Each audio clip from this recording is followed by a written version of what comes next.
जब लहो नहीं भाग ले लार उदय, तब लो भ्रमते फिरते बहुतायो। काल घोर समुद्र में बूढ़त थे, कब हूँ मिट है नहीं रे पछुतायो। तत विचार यह मथुरा, जग तारण को अवतार बनायो। जप्यो जिन अर्जन देव गुरु, फिर संकट जोन गर्भ न आयो।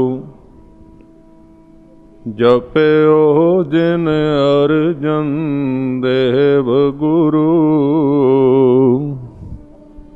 फिर संकट जोन गर्भ न आयो। गरीब नवाज सतगुरु सच्चे पातशाह जी दसां पातशाहियां दे आत्मक स्वरूप, सर्व कला समर्थ अंतरजामी, लोक परलोक दे रखियक सतगुरु गुरु ग्रंथ साहिब सच्चे पातशाह जी दे पावन चरनां विच जुड़ बैठे गुरु सवारे सतसंगी जनों, आप जी भागशाली हो जो कि शहीदां दे सिरताज गुरु अर्जन सच्चे पातशाह जी दे शहादत दे दिहाड़े नूं संबंधित इस कथा समागम अंदर हिस्सा लैके गुरु अर्जन सच्चे पातशाह जी दियां खुशियां प्राप्त कर रहे हो। सारे करो किरपा अज दा प्रसंग आपां विचारीए। गुरु अर्जन देव सच्चे पातशाह जी दे उपदेश संदेश ते उन्हां दी कुर्बानी नूं सिर झुकाइए प्यार सहित। सारे ही गुरमुख प्यारे ध्यान धरो गुरु अर्जन देव सच्चे पातशाह जी दे चरनां दा अते प्यार सहित फतेह बुलाओ जी। वाहिगुरु जी का खालसा, वाहिगुरु जी की फतेह। सतगुरु गुरु अर्जन देव पातशाह जी की एक अरदास रब दे चरनां विच है। बड़ी अनोखी गल, संसार वालों उन्हां नूं तपाया गया, उन्हां नूं तपश दिती गई। केवल ये नहीं कि जदों शहादत होई उदों ही, जिन्ना भी जीवन लंघिया है ज्यों होश संभाली, आरंभ तो ही लोग तपाउंदे रहे। कदी वड्डा भरा तपाउंदा है,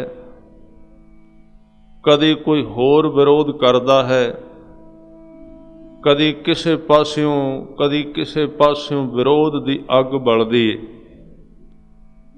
पर गुरु अर्जन देव पातशाह जी दे अंदर उस अग का कोई असर नहीं। वो जदों भी अरदास करते ने, आम बंदा असीं वेखीए साध संगत, सानू अपने जीवन का पता है, अपने परिवार लिए असी अरदास करने आ, अपने आप वास्ते अरदास करने आ। पर साध संगत गुरु अर्जन देव सच्चे पातशाह जी ऐसे ने जिहड़े लोग उन्हां कोलों कुछ नहीं मंगते, कुछ नहीं कहते, ना कहते ने साडी अरदास करो। सतगुरु सारे ही संसार वास्ते अरदास करते हैं। उन्हां नूं बाहरों दिती गई अग, उन्हां दे अंदरों निकली शीतलता, ਤੇ ਉਹਨਾਂ ਨੇ ਸ਼ਬਦ ਕਹਿੰਦੇ ਹੇ ਰੱਬ ਰੱਬਾ ਕਿਰਪਾ ਕਰ, ਇਹ ਜਗਤ ਦੇ ਲੋਕ ਤੇਰੇ ਤੋਂ ਟੁੱਟ ਕੇ ਸੜਦੇ ਬਲਦੇ ਪਏ ਨੇ, ਇਹਨਾਂ ਤੇ ਰਹਿਮਤ ਕਰ, ਇਹਨਾਂ ਦੀ ਅੱਗ ਬੁਝਾ ਦੇ। ਸਾਹਿਬ ਨੇ ਬਚਨ ਕੀਤੇ, ਕਹਿੰਦੇ ਜਗਤ ਜਲੰਦਾ ਰੱਖ ਲੈ, ਆਪਣੀ ਕਿਰਪਾ ਧਾਰ, ਇਹਨਾਂ ਦੇ ਜਿਹੜੇ ਅੰਦਰ ਅਗਨੀ ਹੈ ਇਹਨੂੰ ਬੁਝਾ, ਇਹ ਕਿਰਪਾ ਕਰ। ਅਰਦਾਸ ਕੀਤੀ ਸੰਸਾਰ ਵਾਸਤੇ ਕਿ ਸੰਸਾਰ ਜਿਹੜਾ ਹੈ ਇਹਨੂੰ ਕਹਿੰਦੇ ਗਰਮੀ ਨਾ ਲੱਗੇ, ਇਹਨੂੰ ਠੰਡ ਨਸੀਬ ਹੋਵੇ। ਤਾਂ ਸਤਿਗੁਰਾਂ ਦੀ ਅਰਦਾਸ ਬੜੀ ਅਨੋਖੀ ਹੈ। ਜਦੋਂ ਜੀਵ ਵਾਸਤੇ, ਆਮ ਬੰਦੇ ਵਾਸਤੇ ਕਰਦੇ ਨੇ ਤੇ ਉੱਥੇ ਕਹਿਣ ਲੱਗੇ ਸੰਸਾਰ ਕਿਉਂ ਸੜਦਾ ਬਲਦਾ ਹੈ, ਇਹਦਾ ਕੀ ਕਾਰਨ ਹੈ ਤੇ ਕਿਹੜਾ ਪਾਣੀ ਇਹਨੂੰ ਸਹਾਰਾ ਦੇਵੇਗਾ, ਕਿਹੜਾ ਪਾਣੀ ਹੈ। ਸਤਿਗੁਰੂ ਨੇ ਇੱਥੋਂ ਤੱਕ ਵੀ ਬਚਨ ਕਹੇ ਆਪਣੀ ਬਾਣੀ ਵਿੱਚ, ਕਹਿਣ ਲੱਗੇ ਮਾਇਆ ਦੀ ਅੱਗ ਕਿਵੇਂ ਦੀ ਹੈ, ਜਿਵੇਂ ਕਹਿੰਦੇ ਹੜ੍ਹ ਦਾ ਪਾਣੀ ਆਉਂਦਾ ਹੈ, ਇੱਕਦਮ ਕਹਿੰਦੇ ਸਾਰੀਆਂ ਚੀਜ਼ਾਂ ਡੋਬ ਦਿੰਦਾ, ਉਹਦਾ ਲਾਭ ਕੋਈ ਨਹੀਂ ਹੁੰਦਾ। ਪਾਣੀ ਬੜਾ ਆਇਆ, ਵਹਿ ਗਿਆ, ਡਬੋ ਦਿੱਤੀਆਂ ਉਹਨੇ ਚੀਜ਼ਾਂ। ਇਸ ਤਰ੍ਹਾਂ ਕਹਿੰਦੇ ਸੰਸਾਰ ਕਹਿੰਦੇ ਬਿਲਕੁਲ ਛਲ ਵਰਗਾ ਹੈ, ਧੋਖੇ ਵਰਗਾ ਹੈ, ਪਤਾ ਨਹੀਂ ਲੱਗਦਾ, ਆਉਂਦਾ ਬੜਾ ਕੁਝ ਇੱਕਦਮ, ਕੰਮ ਕਿਸੇ ਨਹੀਂ ਆਉਂਦਾ। ਕਈ ਵਾਰੀ ਅਸੀਂ ਸੋਚਦੇ ਹਾਂ ਬੜਾ ਕੁਝ ਆ ਗਿਆ, ਆਉਣ ਤੋਂ ਪਹਿਲਾਂ ਕਈ ਸਾਲ ਉਹਦੇ ਵਾਸਤੇ ਮਿਹਨਤ ਕਰਨੇ ਆ, ਉਹਦੇ ਵਾਸਤੇ ਯਤਨ ਕਰਨੇ ਆ। ਸਾਧ ਸੰਗਤ ਜਦੋਂ ਆਇਆ, ਉਹਨੂੰ ਵਰਤਿਆ 2 4 6 ਮਹੀਨੇ, ਫਿਰ ਮੂੰਹ ਤੇ ਬੰਦਾ ਨਹੀਂ ਕਹਿੰਦਾ, ਕਵੇ ਕਿਹਨੂੰ ਲੋਕ ਕਹਿਣਗੇ ਵੀ ਜਿਸ ਚੀਜ਼ ਵਾਸਤੇ 10-20 ਸਾਲਾਂ ਤੋਂ ਦਿਨ ਰਾਤ ਨੰਗੇ ਪੈਰੀ ਭੱਜਾ ਫਿਰਦਾ ਸੀ, ਹੁਣ ਮਿਲੀ, ਹੁਣ ਕਹਿੰਦਾ ਇਹਦੇ ਵਿੱਚ ਕੱਖ ਨਹੀਂ, ਚੁੱਪ ਕਰ ਜਾਂਦਾ। ਅੰਦਰ ਅੱਗ ਬਲਦੀ ਰਹਿੰਦੀ, ਉਹ ਕਿੱਥੇ ਭਲਾ ਬੰਦੇ ਦੇ ਅੰਦਰ ਨੂੰ, ਉਹਦੇ ਅੰਦਰ ਦੀ ਅੱਗ ਨੂੰ ਬੁਝਾਏ, ਉਹ ਚੀਜ਼ ਹੋਰ ਏ। ਜਿੰਨੇ ਸਾਧ ਸੰਗਤ ਬੰਦੇ ਦੇ ਮਨ ਨੂੰ ਠਾਰਨਾ ਹੈ, ਬੰਦੇ ਦੇ ਮਨ ਨੂੰ ਠੰਡਾ ਕਰਨਾ ਹੈ। ਇਸ ਕਰਕੇ ਸਾਹਿਬ ਨੇ ਬਚਨ ਕੀਤੇ, ਕਹਿੰਦੇ ਮਾਈ ਮਾਇਆ ਛਲ, ਤ੍ਰਿਣ ਕੀ ਅਗਨ ਮੇਘ ਕੀ ਛਾਇਆ, ਗੋਬਿੰਦ ਭਜਨ ਬਿਨ ਹੜ ਕਾ ਜਲ। ਕਹਿੰਦੇ ਇੱਥੇ ਜੋ ਕੁਝ ਵੀ ਹੈ, ਤ੍ਰਿਣ ਕੀ ਅਗਨ, ਤ੍ਰਿਣ ਕਹਿੰਦੇ ਨੇ ਸੁੱਕੇ ਘਾਹ ਨੂੰ ਜਦੋਂ ਅੱਗ ਲੱਗੇ ਤੇ ਇੱਕਦਮ ਉੱਚੀ ਚੜ੍ਹਦੀ ਹੈ, ਨਾਲ ਹੀ ਖਤਮ ਹੋ ਜਾਂਦੀ ਉਸੇ ਵੇਲੇ, ਉਹਦਾ ਕੋਈ ਟਾਈਮ ਨਹੀਂ। ਇੱਥੋਂ ਦੇ ਸੁੱਖ ਕਹਿੰਦੇ ਇਸ ਤਰ੍ਹਾਂ ਦੇ ਨੇ, ਇੱਕੋ ਦਮ ਮੱਚਦੇ ਨੇ, ਲਾਟਾਂ ਸਿਖਰ ਨੂੰ ਛੂੰਹਦੀਆਂ ਨੇ ਤੇ ਨਾਲ ਹੀ ਠੰਡਾ ਹੋ ਜਾਂਦਾ ਸਾਰਾ ਕੁਝ। ਤ੍ਰਿਣ ਕੀ ਅਗਨ ਮੇਘ ਕੀ ਛਾਇਆ, ਬੱਦਲ ਚੜ੍ਹਿਆ, ਉਹਦੀ ਛਾਂ ਦਾ ਜੇ ਕੋਈ ਭਰੋਸਾ ਕਰੇ ਵੀ ਬੜੀ ਠੰਡੀ ਹੈ, ਬੜੀ ਸੁਹਾਵਣੀ ਹੈ।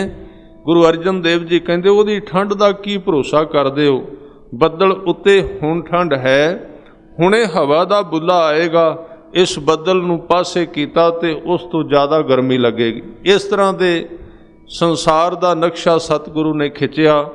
ਗੋਬਿੰਦ ਭਜਨ ਬਿਨ ਹੜ ਕਾ ਜਲ, ਇਹ ਸਾਰੀਆਂ ਉਦਾਹਰਨਾਂ ਦਿੱਤੀਆਂ ਤੇ ਅਰਦਾਸ ਕੀਤੀ, ਇਸ ਅੱਗ ਤੋਂ ਬਚਾ ਜੀਵ ਨੂੰ, ਇਹਦੇ ਤੋਂ ਬਚਾ ਕੇ ਰੱਖ। 2-3 ਹੋਰ ਉਦਾਹਰਨਾਂ ਸਤਿਗੁਰਾਂ ਦੀ ਬਾਣੀ ਵਿੱਚੋਂ ਫਿਰ ਆਪਾਂ ਕੱਲ੍ਹ ਦਾ ਇੱਕ ਵਿਸ਼ਾ ਵਿੱਚ ਛੱਡਿਆ ਸੀ ਕਿ ਮਾਤਾ ਭਾਨੀ ਨੇ, ਗੁਰੂ ਅਰਜਨ ਦੇਵ ਸੱਚੇ ਪਾਤਸ਼ਾਹ ਜੀ ਦੀ ਮਾਤਾ ਨੇ ਆਪਣੇ ਪਿਤਾ ਗੁਰੂ ਅਮਰਦਾਸ ਜੀ ਤੋਂ ਗੱਦੀ ਮੰਗੀ ਸੀ ਕਿ ਸਾਡੇ ਘਰ ਵਿੱਚ ਗੁਰੂ ਨਾਨਕ ਦੀ ਜਿਹੜੀ ਗੁਰਤਾ ਗੱਦੀ ਹੈ ਬਾਹਰ ਨਾ ਜਾਏ, ਇਹਦੇ ਵਿੱਚੋਂ ਤ੍ਰਿਸ਼ਨਾ ਲੱਗਦੀ। ਪਹਿਲਾਂ ਆਪਾਂ ਯਤਨ ਕਰੀਏ ਥੋੜ੍ਹੇ ਜਿਹੇ ਉਹਨਾਂ ਦੇ ਸ਼ਬਦ, ਕਿਉਂਕਿ ਧਿਆਨ ਦਿਓ ਇੱਥੇ ਸੰਸਾਰ ਵਿੱਚ ਮੈਂ 1-2 ਬੇਨਤੀਆਂ ਕਰਾਂ, ਧਿਆਨ ਦੇਣਾ। ਕਦੀ ਵੀ ਨਾ ਖਿਆਲ ਕਰਨਾ ਕਿ ਅਸੀਂ ਆਪਣੇ ਚੌਹਾਂ ਪਾਸੇ ਸਭ ਕੁਝ ਠੀਕ ਕਰ ਲਵਾਂਗੇ ਤੇ ਸਾਨੂੰ ਸੁੱਖ ਮਿਲ ਜਾਏਗਾ।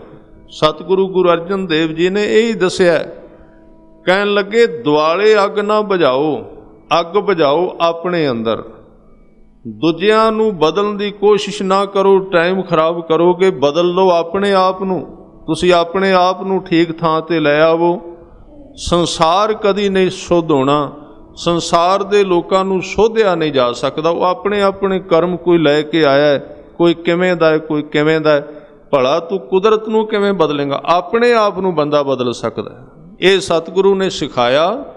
ਕਹਿੰਦੇ ਬਾਹਰੋਂ ਅੱਗ ਬੁਝਾਉਣ 'ਤੇ ਟਾਈਮ ਨਾ ਲਾ, ਤੂੰ ਆਪਣੇ ਅੰਦਰ ਦੀ ਅੱਗ ਬੁਝਾ ਲੈ ਨਾਮ ਨਾਲ। ਜਦੋਂ ਤੇਰੇ ਅੰਦਰੋਂ ਅੱਗ ਬੁਝ ਗਈ ਤੇ ਬਾਹਰਲੀ ਅੱਗ ਤੇਰਾ ਕੁਝ ਨਹੀਂ ਵਿਗਾੜੇਗੀ। ਇਹਦਾ ਗੁਰੂ ਅਰਜਨ ਦੇਵ ਜੀ ਦੇ ਸਮੁੱਚੇ ਜੀਵਨ ਨੂੰ ਵੇਖਿਆ ਜਾਏ ਤੇ ਉਹਦੇ ਵਿੱਚ ਇੱਕ ਤਸਵੀਰ ਨਜ਼ਰ ਆਉਂਦੀ ਏ ਕਿ ਮਾਤਾ ਭਾਨੀ ਦਾ ਪੁੱਤਰ ਬਲਦੀ ਹੋਈ ਅੱਗ ਵਿੱਚ ਸ਼ੁਰੂ ਤੋਂ ਬੈਠਾ ਹੈ, ਬਾਹਰ ਚੌਵਾਂ ਪਾਸੇ ਭਾਂਬੜ ਬਲਦੇ ਨੇ ਤੇ ਉਹਦੇ ਉੱਤੇ ਕੋਈ ਅਸਰ ਨਹੀਂ ਹੁੰਦਾ, ਬਿਲਕੁਲ ਸ਼ਾਂਤ, ਬਿਲਕੁਲ ਠੰਡਾ।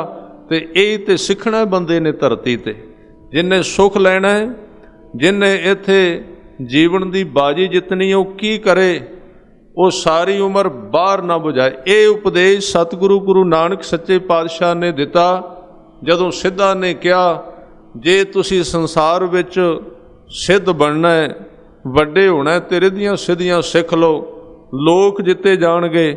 ਸਾਹਿਬ ਕਹਿੰਦੇ ਨੇ, ਸਿੱਧੋ ਸਾਰੇ ਲੋਕਾਂ ਨੂੰ ਕਿਉਂ ਜਿੱਤਦੇ ਹੋ? ਆਪਣੇ ਆਪ ਨੂੰ ਪਹਿਲਾਂ ਜਿੱਤ ਲਓ। ਆਪਣੇ ਆਪ ਨੂੰ ਤੁਸੀਂ ਜਿੱਤਦੇ ਨਹੀਂ, ਸੰਸਾਰ ਨੂੰ ਜਿੱਤਣ ਦੀ ਗੱਲ ਕਰਦੇ ਹੋ। ਜਪਜੀ ਸਾਹਿਬ ਦੇ ਵਿੱਚ ਬਚਨ ਕੀਤਾ, ਸਾਹਿਬ ਕਹਿੰਦੇ, ਮੁੰਦਾਂ ਸੰਤੋਖ ਸ਼ਰਮ ਪਤ ਝੋਲੀ, ਧਿਆਨ ਕੀ ਕਰੈ ਵਿਭੂਤ, ਖਿੰਥਾ ਕਾਲ ਕੁਆਰੀ ਕਾਇਆ ਜੁਗਤ, ਡੰਡਾ ਪ੍ਰਤੀਤ ਆਈ ਪੰਥੀ ਸਗਲ ਜਮਾਤੀ, ਮਨ ਜੀਤੈ ਜਗ ਜੀਤ। ਹੁਣ ਗੱਲਾਂ ਦੋ ਨੇ। ਗੁਰੂ ਅਰਜਨ ਦੇਵ ਜੀ ਇਸ ਤੁਕ ਉੱਤੇ ਜਿਉਂਦੇ ਨੇ। ਖਿਆਲ ਰੱਖੋ, ਮੈਨੂੰ ਸਵਾਲ ਕਿਸੇ ਕੀਤਾ ਕਿ ਗੁਰੂ ਅਰਜਨ ਦੇਵ ਜੀ ਤੋਂ ਪਹਿਲਾਂ ਸਿਧਾਂਤ ਹੋਰ ਸਨ, ਉਦੋਂ ਤੇ ਜੰਗ ਨਹੀਂ ਹੋਏ, ਬਾਅਦ ਵਿੱਚ ਲੜਾਈਆਂ ਲੜੀਆਂ, ਪਹਿਲਾਂ ਵੀ ਲੜਾਈਆਂ ਹੋਈਆਂ ਸਨ। ਲੜਾਈ ਸਿਰਫ ਸੱਚ ਤੇ ਝੂਠ ਦੀ, ਤਲਵਾਰਾਂ ਦੀ ਨਹੀਂ, ਤਲਵਾਰਾਂ ਦੀ ਲੜਾਈ ਨਹੀਂ, ਲੜਾਈ ਸੱਚ ਤੇ ਝੂਠ ਦੀ। ਪਹਿਲਾਂ ਵੀ ਗੁਰੂ ਨਾਨਕ ਦੇਵ ਜੀ ਤੋਂ ਲੈ ਕੇ ਸੱਚ ਇੱਕ ਪਾਸੇ ਤੇ ਝੂਠ, ਦੋਵਾਂ ਦਾ ਟਕਰਾਅ ਹੁੰਦਾ ਹੈ, ਦੋਵਾਂ ਦਾ ਵਿਰੋਧ ਹੁੰਦਾ ਹੈ। ਜਿਹੜੀ ਗੱਲ ਗੁਰੂ ਨਾਨਕ ਦੇਵ ਜੀ ਕਹਿ ਰਹੇ ਨੇ, ਸਿੱਧ ਕਹਿੰਦੇ ਨੇ ਜਗਤ ਕਿਵੇਂ ਜਿੱਤੀਏ, ਉਹ ਹੀ ਕੰਮ ਅਸੀਂ ਕਰ ਰਹੇ ਹਾਂ। ਧਿਆਨ ਦਿਓ, ਸਿੱਧ ਕਹਿੰਦੇ ਨੇ ਜਗਤ ਸਾਡੇ ਅਨੁਸਾਰ ਕਿਵੇਂ ਹੋਵੇ। ਗੁਰੂ ਨਾਨਕ ਕਹਿੰਦੇ ਨੇ ਗਲਤ ਹੈ, ਜਗਤ ਤੁਹਾਡੇ ਅਨੁਸਾਰ ਨਹੀਂ ਹੋਵੇਗਾ, ਤੁਸੀਂ ਪਹਿਲਾਂ ਆਪਣੇ ਮਨ ਨੂੰ ਜਿੱਤੋ। ਸਿੱਧਾਂ ਨੇ ਕਿਹਾ ਨਹੀਂ, ਅਸੀਂ ਜਗਤ ਨੂੰ ਜਿੱਤਣਾ, ਮਨ ਨੂੰ ਨਹੀਂ ਸਮਝਾਉਣਾ, ਦੂਜਿਆਂ ਨੂੰ ਸਮਝਾਉਣਾ ਹੈ। ਤੇ ਸਾਧ ਸੰਗਤ ਉਹੀ ਤੇ ਹਾਲਾਤ ਅੱਜ ਸਾਡੇ ਵਿੱਚ, ਹਰ ਇੱਕ ਬੰਦਾ ਦੂਜੇ ਨੂੰ ਸਮਝਾਉਂਦਾ। ਧਰਮ ਦੀ ਵੀ ਸਿੱਖਿਆ, ਕੋਈ ਇੱਕ ਬੰਦਾ ਬੋਲਦਾ, ਮੈਂ ਇੱਧਰ ਬੋਲ ਰਿਹਾ, ਮੈਨੂੰ ਇੰਝ ਲੱਗਦਾ ਵੀ ਜੋ ਕੁਝ ਮੈਂ ਪੜ੍ਹਨਾ ਉਹ ਦੂਜੇ ਕਰਨ, ਮੈਂ ਆਪਣੇ ਬਾਰੇ ਸੋਚਦਾ ਹੀ ਨਹੀਂ। ਜਦੋਂ ਅਸੀਂ ਸੁਣਨ ਵਾਲੇ ਸੁਣ ਲੈਂਦੇ ਹਾਂ ਤੇ ਸਾਡੇ ਉੱਤੇ ਵੀ ਉਹੀ ਚੀਜ਼ ਲਾਗੂ ਹੋ ਜਾਂਦੀ। ਸੁਣ ਕੇ ਦੂਜਿਆਂ ਨੂੰ ਸਮਝਾਉਣ ਲੱਗ ਪਏ ਨੇ, ਆਪਣੇ ਉੱਤੇ ਗੱਲ ਲਾਗੂ ਨਹੀਂ ਕਰਦੇ। ਇੱਥੇ ਗੱਲ ਵਿਗੜ ਜਾਂਦੀ ਏ। ਸਤਿਗੁਰੂ ਨੇ ਕਿਹਾ ਪਹਿਲਾਂ ਮਨ ਨੂੰ ਸਮਝਾ, ਜਗਤ ਆਪੇ ਸਮਝ ਜਾਏਗਾ। ਪਹਿਲਾਂ ਆਪਣੇ ਆਪ ਨੂੰ ਤੂੰ ਠੀਕ ਕਰ ਲੈ, ਸੰਸਾਰ ਤੇਰੇ ਨਾਲ ਆਪੇ ਠੀਕ ਹੋ ਜਾਏਗਾ। ਸੰਸਾਰ ਦੀ ਗੱਲ ਕਿੱਥੇ ਦੂਰ ਦੀ ਰਹੀ, ਆਦਮੀਆਂ ਦੀ ਗੱਲ ਕਿੱਥੇ ਰਹੀ। ਭਗਤ ਕਬੀਰ ਸਾਹਿਬ ਕਹਿੰਦੇ ਨੇ, ਜਿੱਦਣ ਤੇਰਾ ਅੰਦਰਲਾ ਸੁਰ ਹੋ ਗਿਆ, ਬੰਦਿਆਂ ਦੀ ਗੱਲ ਕਰ ਛੱਡ ਦੇ, ਪਸ਼ੂ ਵੀ ਤੇਰੇ ਮਿੱਤਰ ਬਣ ਜਾਣਗੇ। ਬੰਦੇ ਦੇ ਅੰਦਰ ਸ਼ੁੱਧ ਹੋਣ ਦੀ ਗੱਲ ਹੈ। ਮਿੱਤਰਤਾ ਅੰਦਰੋਂ ਨਿਕਲਣੀ ਹੈ, ਸੁੱਖ ਅੰਦਰੋਂ ਨਿਕਲਣਾ, ਬਾਹਰੋਂ ਨਹੀਂ ਆਉਣਾ। ਬਾਹਰੋਂ ਅਸੀਂ ਤੇ ਬੇਨਤੀ ਕਰ ਰਿਹਾ ਸਾਂ, ਗੁਰੂ ਅਰਜਨ ਦੇਵ ਜੀ ਨੇ ਇਸੇ ਤੁਕ ਦੇ ਉੱਤੇ ਕੰਮ ਕੀਤਾ, ਮਨ ਜੀਤੈ ਜਗ ਜੀਤ। ਗੁਰੂ ਨਾਨਕ ਦੇਵ ਜੀ ਨੇ ਕਿਹਾ ਸੀ, ਜਗਤ ਨੂੰ ਨਾ ਜਿੱਤੋ, ਆਪਣੇ ਆਪ ਨੂੰ ਜਿੱਤ ਲਓ। ਗੁਰੂ ਅਰਜਨ ਦੇਵ ਜੀ ਨੇ ਕਿਹਾ, ਸੰਸਾਰ ਦੀ ਅੱਗ ਬੁਝਾਉਣ ਦੀ ਗੱਲ ਛੱਡੋ, ਪਹਿਲਾਂ ਆਪਣੇ ਮਨ ਵਿੱਚੋਂ ਕ੍ਰੋਧ ਦੀ ਅੱਗ ਬੁਝਾਓ, ਆਪਣੇ ਮਨ ਵਿੱਚੋਂ ਲੋਭ ਦੀ ਸਾਰੀਆਂ ਅੱਗਾਂ ਬੁਝਾ ਦਿਓ, ਬਾਹਰ ਆਪਣੇ ਆਪ ਸਾਰਾ ਕੁਝ ਬੁਝਣਾ ਸ਼ੁਰੂ ਹੋ ਜਾਏਗਾ। ਇਹ ਹੈ ਸਾਰੀ ਤਸਵੀਰ ਗੁਰੂ ਅਰਜਨ ਦੇਵ ਸੱਚੇ ਪਾਤਸ਼ਾਹ ਜੀ ਦੀ ਜੀਵਨ ਜਾਚ, ਜੀਵਨ ਕਿਰਿਆ। ਠੰਡ ਉਹਨਾਂ ਨੇ ਦਿੱਤੀ। ਸਾਧ ਸੰਗਤ, ਤਾਂ ਸਤਿਗੁਰੂ ਦੇ ਬਚਨ ਮੈਂ ਸਾਂਝੇ ਕਰ ਰਿਹਾ ਸੀ।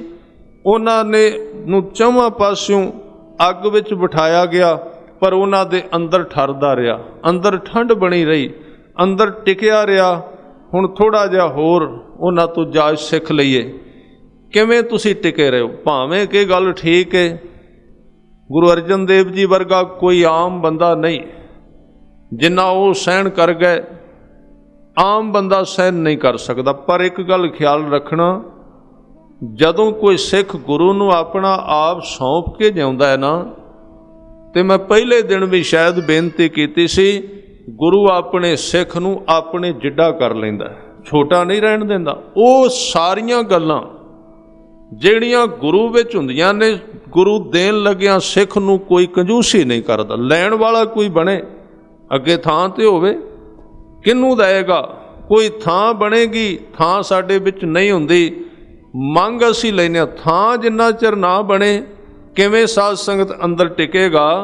तां सतगुरां ने वो जिहड़ियां काम जिहड़े कीते सन, भावें असीं कहने बंदा नहीं कर सकदा, इन्नियां कुर्बानियां ते इन्नी सहनशीलता ते इन्ना परोपकार। पर जदों इतिहास वाल लगे झाती मारने ना, एक सिख नूं देग विच उबालन लगे ने, मुद्दत बाद, गुरु अर्जन देव जी तो बड़ी बाद, देग सामने उबलदी पई है, पानी उबाले खांदा है, जलाद कोल खड़ा है ते सिख नूं कोल खड़ा कीता होया, ते उस सिख नूं हुक्म दिता गया, इस देग विच बैठ जाओ, जां तुसी धर्म छड्डो जां देग विच बैठो। ये दास्तान शुरू तो चलती रही, थोड़ा जिहा खलो जांदा है, देग दे विच उतरदा नहीं, ते जलाद सोचदा है शायद डर गया, नहीं ते कहंदे अनुसार देग विच वड़ जांदा। थोड़ा जिहा खलो गया, जलाद नूं थोड़ी जी तसल्ली, थोड़ी जी अंदर धीरज होई भी शायद अंदरों डर गया, क्योंकि जालम जो जुल्म करते ने वो किसी नूं कतल करके कदी खुश नहीं होंदे। उन्हां दी खुशी हुंदी है जे कोई उन्हां अगे झुक जाए। तो उन्हें सोचा ये सिख डर गया, उन्हें कहा की गल सिखा घबरा गया, जे कहना तो तेरी सज़ा माफ़ कर देने देग विच उबालन दी। अगे खड़ा भाई दयाला, उन्हें कहा नहीं मैं डरिया नहीं। कहंदे देर क्यों कर दिती? कहंदे देर तां कर दिती, तैनूं देग दिसदी है, तैनूं पानी दिसदा है, पर मैनूं इस देग विच बैठे हुए गुरु अर्जन देव जी भी दिसदे ने पए, उन्हां दे दर्शन भी हो रहे ने, ते मैं उन्हां तों इजाजत मंग रहा भी तुसी आप वरतना मेरे शरीर विच। ये काम बड़ा वड्डा है, तुसी पहलां मुद्दत पहलां लाहौर दी धरती ते देग विच बैठे सो, अज मेरे ते कृपा करो, तुहाडे वाला काम मेरे ते लागू कर दिता गया है, मेरे विच समर्था नहीं इस देग दे पानी दी ताप सह सकां, शरीर दयाले दा होवेगा, सहन शक्ति गुरु अर्जन देव सच्चे पातशाह जी दी होवेगी। इस तरह गुरु अर्जन देव पातशाह ने बख्शां कीतियां। पुछिए ये सहनशीलता कित्थों मिली?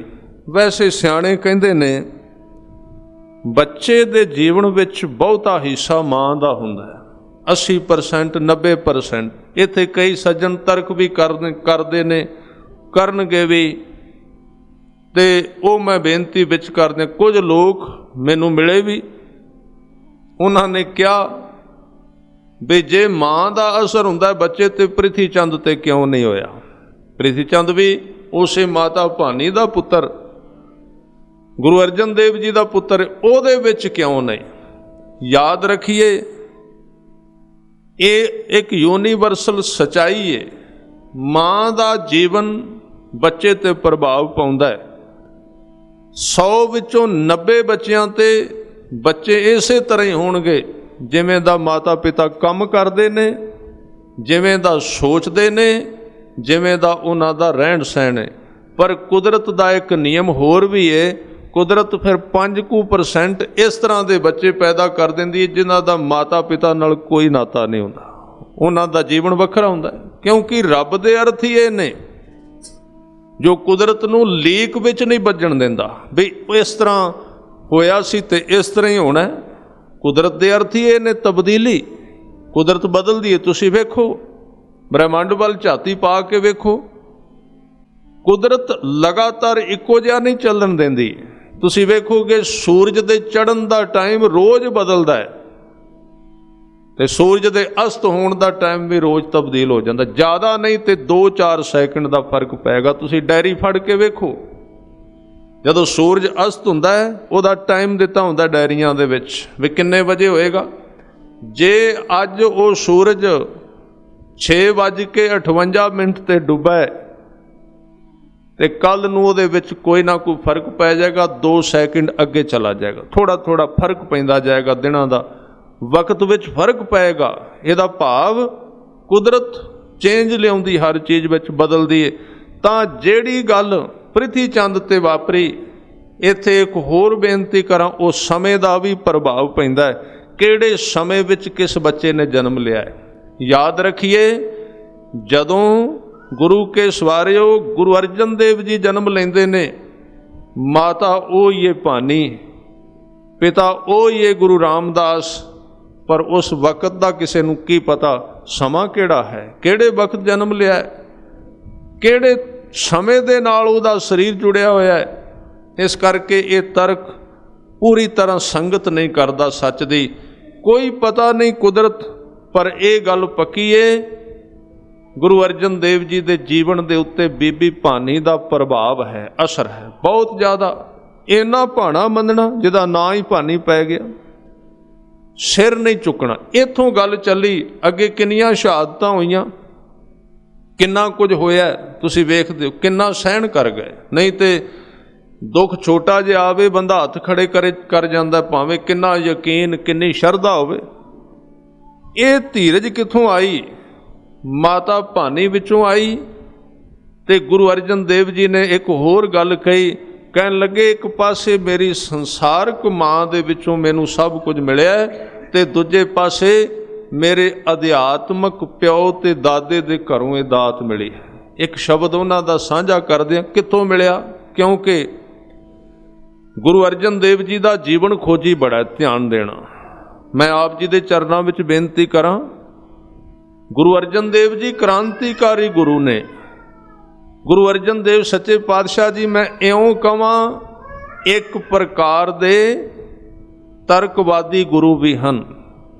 ਉਹ ਪੂਰੀ ਤਰ੍ਹਾਂ ਹਰ ਇੱਕ ਕਸਵੱਟੀ ਤੇ ਖੜੇ ਹੋ ਜਾਂਦੇ ਨੇ। ਇੱਕ ਸ਼ਬਦ ਹੋਰ ਮੈਂ ਸਾਂਝਾ ਕਰਦਿਆਂ, ਇੱਕ ਪਾਸੇ ਕਹਿੰਦੇ ਨੇ ਪਾਠ ਕਰੋ, ਇਸ਼ਨਾਨ ਕਰੋ, ਇੱਕ ਸ਼ਬਦ ਉਹ ਵੀ ਪੜਾਂ, ਇੱਕ ਸ਼ਬਦ ਦੂਜਾ ਨਾਲ ਪੜਾਂਗੇ। ਉਹਨਾਂ ਦੇ 2 ਉਪਦੇਸ਼ ਮੈਂ ਸਾਹਮਣੇ ਰੱਖ ਕੇ 5-7 ਮਿੰਟ ਆਪ ਜੀ ਨਾਲ ਇੱਕ ਸਿਧਾਂਤ ਗੁਰੂ ਅਰਜਨ ਦੇਵ ਜੀ ਦਾ ਆਪ ਜੀ ਨਾਲ ਸਾਂਝਾ ਕਰਦੇ ਹਾਂ, ਕਿਉਂਕਿ ਕੁਝ ਚੀਜ਼ਾਂ ਸਮਝਣੀਆਂ ਆਤ ਜ਼ਰੂਰੀ ਨੇ, ਕਈ ਵਾਰੀ ਅਸੀਂ ਗਲਤ ਸਮਝੀ ਜਾਂਦੇ ਹਾਂ। ਸਤਿਗੁਰੂ ਨੇ ਕਿਹਾ, ਕਰ ਇਸ਼ਨਾਨ ਸਿਮਰ ਪ੍ਰਭ ਆਪਣਾ, ਮਨ ਤਨ ਭੈ ਅਰੋਗਾ। ਕੱਲ ਵੀ ਆਪਾਂ ਇਸ ਵਿਸ਼ੇ ਦੇ ਉੱਤੇ ਵਿਚਾਰ ਕੀਤੀ ਸੀ, ਬੰਦੇ ਦਾ ਤਨ ਤੇ ਮਨ ਹਰਾ ਕਿਵੇਂ ਹੋਵੇ, ਕਿਹੜਾ ਤਰੀਕਾ ਹੈ। ਅੱਜ ਫਿਰ ਤਨ ਤੇ ਮਨ ਤੇ ਆ ਗਏ, ਕਿਉਂਕਿ ਗੁਰੂ ਅਰਜਨ ਦੇਵ ਜੀ ਐਸੇ ਗੁਰੂ ਨੇ ਜਿਹੜੇ ਆਪਣੇ ਸਿੱਖ ਦੀ ਤੰਦਰੁਸਤੀ ਵੱਲ ਵੀ ਬੜਾ ਖਿਆਲ ਰੱਖਦੇ ਨੇ। ਸਰੀਰ ਉਹਦਾ ਤੰਦਰੁਸਤ ਹੋਵੇ ਤਾਂ ਹੀ ਕੰਮ ਕਰੇਗਾ ਨਾ। ਸਤਿਗੁਰੂ ਨੇ ਬਚਨ ਕੀਤੇ, ਪਹਿਲਾਂ ਇਸ਼ਨਾਨ ਕਰ, ਸਰੀਰ ਤੰਦਰੁਸਤ ਹੋਵੇਗਾ। ਕਰ ਇਸ਼ਨਾਨ ਸਿਮਰ ਪ੍ਰਭ ਆਪਣਾ, ਪਰ ਇੱਕ ਗੱਲ ਖਿਆਲ ਰੱਖੀ, ਨਾਲ ਸਿਮਰਨ ਵੀ ਕਰ, ਆਪਣੇ ਰੱਬ ਨੂੰ ਇੱਥੇ ਯਾਦ ਕਰ। ਇੱਥੇ ਹੋਰ ਇੱਕ ਬੇਨਤੀ ਕਰਾਂ, ਗੁਰੂ ਅਰਜਨ ਦੇਵ ਜੀ ਜਿਸ ਰੱਬ ਨੂੰ ਯਾਦ ਕਰਦੇ ਨੇ ਉਹਨੂੰ ਆਪਣਾ ਸਮਝ ਕੇ ਕਰਦੇ ਨੇ। ਸ਼ਬਦ ਆਇਆ ਨਾ ਵਿੱਚ, ਸਿਮਰ ਪ੍ਰਭ ਆਪਣਾ, ਇਹ ਕੀ ਕਹਿ ਰਹੇ ਨੇ? ਕਹਿੰਦੇ ਆਪਣਾ ਸਮਝ ਕੇ ਉਹਨੂੰ ਚੇਤੇ ਕਰ। ਕਦੀ ਆਪਣਾ ਸਮਝ ਕੇ ਵੀ ਉਹਨੂੰ ਵਾਹਿਗੁਰੂ ਕਿਹਾ? ਗੁਰੂ ਨੂੰ ਕਦੀ ਆਪਣਾ ਸਮਝਿਆ? ਜਿਹਨੂੰ ਬੰਦਾ ਆਪਣਾ ਸਮਝਦਾ ਉਹਦੇ ਨਾਲ ਵਰਤਾਵ ਕਿਵੇਂ ਦਾ ਕਰਦਾ ਹੈ। ਤੁਸੀਂ ਵੇਖਣਾ, 2 ਬੱਚੇ ਨੇ, ਇੱਕ ਆਪਣਾ ਬੱਚਾ ਤੇ ਇੱਕ ਦੂਜੇ ਦਾ, ਫਰਕ ਕਿੰਨਾ ਦੋਵਾਂ ਵਿੱਚ, ਦੋਵੇਂ ਬੈਠੇ ਨੇ। ਮੈਂ ਇੱਕ ਹੋਰ ਉਦਾਹਰਨ ਦੇ ਦਿਆਂ, ਇੱਕ ਘਰ ਵਿੱਚ ਬੱਚੇ ਦੋਵੇਂ ਨੇ 8-8 ਸਾਲ ਦੇ, ਇੱਕ ਨੌਕਰ ਰੱਖਿਆ ਚਾਹ ਪਾਣੀ ਵਾਸਤੇ, ਇੱਕ ਆਪਣਾ ਬੱਚਾ ਹੈ। ਮਾਂ ਪ੍ਰਸ਼ਾਦਾ ਦੋਵਾਂ ਨੂੰ ਪਾ ਕੇ ਦਿੰਦੀ ਏ, ਨੌਕਰ ਨੂੰ ਵੀ ਪਾ ਕੇ ਦਿੰਦੀ, ਆਪਣੇ ਪੁੱਤਰ ਨੂੰ ਵੀ। ਪ੍ਰਸ਼ਾਦਾ ਇੱਕੋ ਜਿਹਾ, ਥਾਲੀ ਇੱਕੋ ਜਿਹੀ, ਦੇਣ ਵਾਲੀ ਇੱਕੋ ਜਿਹੀ। ਦੋਵਾਂ ਵਿੱਚ ਉਸ ਮਾਂ ਦੇ ਅੰਦਰ ਜਿਹੜਾ ਭਾਵ ਹੈ ਨਾ, ਜਿਹੜੀਆਂ ਤਰੰਗਾਂ, ਉਹ ਆਪਣੇ ਬੱਚੇ ਵਾਸਤੇ ਹੋਰ ਨੇ, ਨੌਕਰ ਵਾਸਤੇ ਵੱਖਰੀਆਂ ਨੇ। ਬੜਾ ਫਰਕ ਹੈ, ਦੋਵਾਂ ਵਿੱਚ ਅੰਤਰ ਬੜਾ ਪੈ ਗਿਆ, ਫਰਕ ਬੜਾ ਪੈ ਗਿਆ। ਬੇਨਤੀ ਕਰ ਰਿਹਾ ਸਾਂ, ਸਤਿਗੁਰੂ ਕਹਿੰਦੇ ਨੇ ਰੱਬ ਨੂੰ ਜਪੀ, ਇਸ਼ਨਾਨ ਕਰਕੇ ਆਪਣਾ ਸਮਝ ਕੇ ਜਪੀ, ਬਗਾਨਾ ਸਮਝ ਕੇ ਨਾ ਜਪੀ। ਜਪਿਆ ਬੜਿਆਂ ਨੇ, ਬਗਾਨਾ ਸਮਝ ਕੇ ਜਪਿਆ। ਪਤਾ ਨਹੀਂ ਕੌਣ ਹੁੰਦਾ ਹੈ, ਪਤਾ ਨਹੀਂ ਕਿੱਥੇ ਰਹਿੰਦਾ ਹੈ, ਪਤਾ ਨਹੀਂ ਆਕਾਸ਼ ਵਿੱਚ ਹੈ ਕਿ ਨਹੀਂ ਹੈ। ਨਾਲ ਦਾ ਕਹਿੰਦਾ ਵਾਹਿਗੁਰੂ, ਮੈਂ ਵੀ ਕਹੀ ਜਾਣਾ ਵਾਹਿਗੁਰੂ, ਨਾਲ ਦਾ ਕਹਿੰਦਾ ਰਾਮ, ਨਾਲ ਦਾ ਇਹ ਵੀ ਕਹੀ ਜਾਂਦਾ ਰਾਮ ਰਾਮ। ਇਹ ਗੱਲ ਹੋ ਰਹੀ। ਸੱਚੇ ਪਾਤਸ਼ਾਹ ਕਹਿੰਦੇ ਤੂੰ ਆਪਣਾ ਬਣਾ ਕੇ ਕਹਿ ਉਹਨੂੰ। ਸਾਹਿਬ ਕਹਿੰਦੇ ਕਰ ਇਸ਼ਨਾਨ ਸਿਮਰ ਪ੍ਰਭ ਆਪਣਾ। ਤੇਰਾ ਆਪਣਾ ਹੀ ਤੇ ਹੈ, ਤੇਰਾ ਨਜ਼ਦੀਕੀ ਹੈ, ਤੇਰਾ ਖਾਨਦਾਨੀ ਹੈ। ਮਹਾਰਾਜ ਉਹਨੂੰ ਕਿਉਂ ਜਪੀਏ, ਕੀ ਲੋੜ? ਸਾਹਿਬ ਕਹਿੰਦੇ ਮਨ ਤਨ ਭਏ ਅਰੋਗਾ। ਫਿਰ ਹੋਰ ਕੀ ਮਿਲੇਗਾ? ਕਹਿੰਦੇ ਕੋਟ ਬਿਘਨ ਲਾਥੇ ਪ੍ਰਭ ਸਰਨਾ।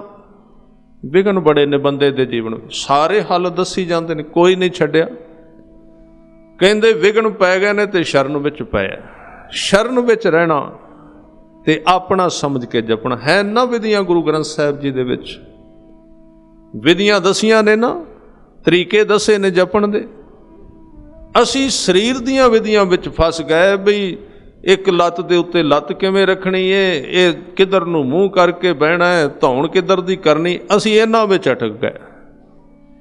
ਇਹ ਹੈਂਡ ਜ਼ਰੂਰ ਨੇ ਖਿਆਲ ਰੱਖਣਾ। ਸਰੀਰ ਨੂੰ ਸੋਧਣਾ ਜ਼ਰੂਰੀ ਹੈ ਸਿੱਖ ਵਾਸਤੇ, ਮਾੜਾ ਨਹੀਂ। ਸਰੀਰ ਸੋਧੇਗਾ ਚੰਗੀ ਗੱਲ ਏ, ਪਰ ਗੁਰੂ ਗ੍ਰੰਥ ਸਾਹਿਬ ਜੀ ਦੇ ਵਿੱਚ ਸਰੀਰ ਦੀਆਂ ਵਿਧੀਆਂ ਦੇ ਉੱਤੇ ਬਹੁਤੀ ਵਿਆਖਿਆ ਨਹੀਂ ਦਿੱਤੀ ਗਈ। ਇੱਥੇ ਕੋਈ ਪਤਾ ਨਹੀਂ ਤਾਂ ਨਾ ਇੱਕ ਪਾਸੇ ਕੰਧ ਨੂੰ ਢੋਲ ਲਾ ਕੇ ਬੈਠਾ ਹੈ, ਰੱਬ ਕੋਲ ਖੜਾ ਹੈ ਉਹਦੇ। ਇੱਥੇ ਕੋਈ ਪਤਾ ਨਹੀਂ ਨਾਮਦੇਵ ਕੱਪੜੇ ਫੜ ਕੇ ਭਾਂਡੇ ਵਿੱਚ ਰੰਗ ਵਾਲੇ ਵਿੱਚ ਪਾਈ ਜਾਂਦਾ, ਉੱਥੇ ਹੀ ਉਹਦੇ ਨਾਲ ਰੱਬ ਖੜਾ ਹੈ। ਇੱਥੇ ਕੋਈ ਪਤਾ ਨਹੀਂ ਰਵਿਦਾਸ ਹੱਥ ਵਿੱਚ ਔਜ਼ਾਰ ਲੈ ਕੇ ਮੱਝ ਦੀ ਖੱਲ ਲਾਈ ਜਾਂਦਾ, ਉਹਦਾ ਰੱਬ ਉੱਥੇ ਹੀ ਆ ਕੇ ਖੜਾ ਹੋ ਗਿਆ। ਇੱਥੇ ਸਰੀਰ ਦੀਆਂ ਵਿਧੀਆਂ ਤੇ ਬਹੁਤਾ ਜ਼ੋਰ ਨਹੀਂ ਦਿੱਤਾ ਗਿਆ। ਇੱਥੇ ਜ਼ੋਰ ਦਿੱਤਾ ਗਿਆ ਬੰਦੇ ਦੀ ਮਨ ਦੀ ਸਥਿਤੀ ਤੇ, ਉਹ ਕਿਵੇਂ ਦੀ ਏ। ਕਹਿੰਦੇ ਦੋ ਗੱਲਾਂ ਚੇਤੇ ਰੱਖ ਕੇ ਉਹਨੂੰ ਜਪੀ, ਬਾਣੀ ਪੜ੍ਹੀ। ਇੱਕ ਤੇ ਆਪਣਾ ਸਮਝ ਕੇ, ਇੱਕ ਉਹਦੀ ਸ਼ਰਨ ਵਿੱਚ ਪੈ ਕੇ। ਬੜਾ ਫਰਕ ਹੈ ਬਾਣੀ ਸ਼ਰਨ ਵਿੱਚ ਪੈ ਕੇ ਪੜ੍ਹਨੀ, ਬਾਣੀ ਵਿਦਿਆਵਾਨ ਵਾਂਗੂ ਪੜ੍ਹਨੀ, ਅਧਿਕਾਰੀ ਬਣ ਕੇ ਪੜ੍ਹਨੀ। ਮੈਂ ਬਾਣੀ ਪੜ੍ਹ ਰਿਹਾ, ਬਾਣੀ ਮੇਰੇ ਤੋਂ ਛੋਟੀ ਹੈ, ਮੈਂ ਬਾਣੀ ਤੋਂ ਵੱਡਾ, ਮੈਂ ਬਾਣੀ ਨੂੰ ਸਮਝ ਲੈਣਾ ਹੈ, ਮੈਂ ਇਹਨੂੰ ਚੇਤੇ ਕਰਕੇ ਦੂਜਿਆਂ ਨੂੰ ਸੁਣਾਉਣਾ ਹੈ। ਗੱਲ ਬਦਲ ਗਈ। ਪਰ ਹੁਣ ਸਿੱਖ ਪੜ੍ਹਦਾ ਕਿਵੇਂ? ਸ਼ਰਨ ਵਿੱਚ ਕਿਵੇਂ ਪੈ ਕੇ ਪੜ੍ਹਦਾ? ਬਾਣੀ ਵਿੱਚ ਪੜ੍ਹ ਰਿਹਾ ਹੈ ਤੇ ਇੰਜ ਲੱਗਦਾ ਹੈ ਮੈਂ ਗੁਰੂ ਗ੍ਰੰਥ ਸਾਹਿਬ ਜੀ ਦੀ ਗੋਦ ਵਿੱਚ ਸਿਰ ਰੱਖਿਆ ਹੋਇਆ। ਬਾਣੀ ਵੱਡੀ ਏ, ਮੈਂ ਬਾਣੀ ਤੋਂ ਛੋਟਾ। ਇਹ ਹੈ ਸ਼ਰਨ ਵਿੱਚ ਪੈ ਕੇ ਜਪਣਾ। ਸ਼ਰਨ ਵਿੱਚ ਪੈਣ ਵਾਲੇ ਬੜੇ ਘੱਟ, ਅਧਿਕਾਰੀ ਬਣ ਕੇ ਪੜ੍ਹਨ ਵਾਲੇ ਬੜੇ। ਉਹ ਇਹਨਾਂ ਚੀਜ਼ਾਂ ਵਿੱਚ ਹੀ ਫਸੇ ਰਹਿੰਦੇ ਨੇ, ਇਹਨਾਂ ਵਿੱਚ ਉਲਝ ਜਾਂਦੇ। ਸਾਹਿਬ ਕਹਿੰਦੇ ਸ਼ਰਨ ਵਿੱਚ ਪੈ ਕੇ ਕੋਟ ਵਿਘਨ ਲਾਥੇ। ਤੇਰੀ ਜ਼ਿੰਦਗੀ ਦੇ ਵਿੱਚ ਕਰੋੜਾਂ ਹੀ ਜਿਹੜੇ ਵਿਘਨ ਨੇ, ਸ਼ਰਨ ਵਿੱਚ ਪਈ। ਕਹਿੰਦੇ ਗੁਰੂ ਅਰਜਨ ਦੇਵ ਸੱਚੇ ਪਾਤਸ਼ਾਹ ਕਹਿੰਦੇ ਸਾਰੇ ਬਿਨਸੀਆਂ ਕੋਟ ਵਿਘਨ ਲਾਥੇ ਪ੍ਰਭ ਸਰਨਾ, ਪ੍ਰਗਟੇ ਭਲੇ ਸੰਜੋਗਾ। ਫਿਰ ਸਾਹਿਬ ਕਹਿੰਦੇ ਪ੍ਰਭ ਬਾਣੀ ਸ਼ਬਦ ਸੁਭਾਖਿਆ, ਗਾਵੋ ਸੁਣੋ ਪੜੋ ਨਿਤ ਭਾਈ, ਗੁਰ ਪੂਰੇ ਤੂੰ ਰਾਖਿਆ। ਇਹ ਯਾਦ ਰੱਖ, ਤੇਰਾ ਗੁਰੂ ਤੈਨੂੰ ਰੱਖਣ ਵਾਲਾ। ਇਹਦੇ ਵਿੱਚ ਬਾਣੀ ਪੜ੍ਹਨ ਦਾ ਉਪਦੇਸ਼। ਮੈਂ ਗੱਲ ਕੀਤੀ ਸੀ ਗੁਰੂ ਅਰਜਨ ਦੇਵ ਜੀ ਤਰਕ ਸੰਗਤ ਗੁਰੂ ਨੇ, ਤਰਕ ਖੜਾ ਕਰਦੇ ਨੇ। ਪਹਿਲਾਂ ਕਹਿੰਦੇ ਨੇ ਇੱਕ ਕੰਮ ਕਰ, ਫਿਰ ਤਰਕ ਦਾ ਤੀਰ ਮਾਰ ਦਿੰਦੇ। ਕਹਿੰਦੇ ਕਰ ਤੇ ਰਿਹਾ, ਇਸ ਕਰਨ ਨਾਲ ਤੈਨੂੰ ਕੋਈ ਫਰਕ ਪਿਆ ਹੈ ਕਿ ਨਹੀਂ? ਮੈਂ ਐਸੇ ਸਿੱਖਾਂ ਦੇ ਜੀਵਨ ਗੁਰੂ ਅਰਜਨ ਦੇਵ ਜੀ ਦੇ ਜੀਵਨ ਵਿੱਚ ਪੜ੍ਹੇ ਨੇ, ਜਿਹੜੇ ਸੱਚੇ ਪਾਤਸ਼ਾਹ ਕੋਲ ਆਏ। ਉਹਨਾਂ ਨੇ ਕਿਹਾ ਮਹਾਰਾਜ ਪਾਠ ਕਰਨੇ ਆ, ਫਰਕ ਕੋਈ ਨਹੀਂ ਪਿਆ। ਪਾਠ ਕਰੀ ਦਾ ਫਰਕ ਨਹੀਂ ਪਿਆ। ਹਜ਼ੂਰ ਨੇ ਫਿਰ ਉਹਨਾਂ ਦੀ ਖੋਜਬੀਨ ਕੀਤੀ, ਕੰਮ ਕੀ ਕਰਦੇ ਹੋ? ਇੱਕ ਧਿਆਨ ਰੱਖਣਾ, ਜਦੋਂ ਕੋਈ ਗੁਰੂ ਅਰਜਨ ਦੇਵ ਜੀ ਕੋਲ ਆਉਂਦਾ ਹੈ, ਉਹਨੂੰ ਇੱਕ ਗੱਲ ਜ਼ਰੂਰ ਪੁੱਛਦੇ ਨੇ। ਕਹਿੰਦੇ ਕੰਮ ਕੀ ਕਰਦੇ ਹੋ?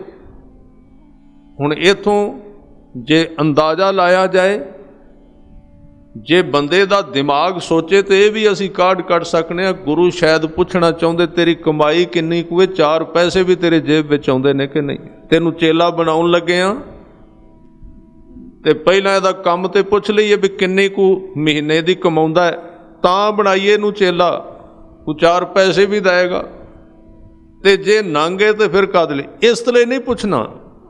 पुछदे जरूर ने काम की करदे हो, काम बड़ी छेती किरत जरूर पुछदे ने, क्योंकि जिन्ना चिर किरत शुद्ध नहीं, विहार शुद्ध नहीं, धार्मिक कर्म उन्ना चिर उहदे पत्ते नहीं निकलदे।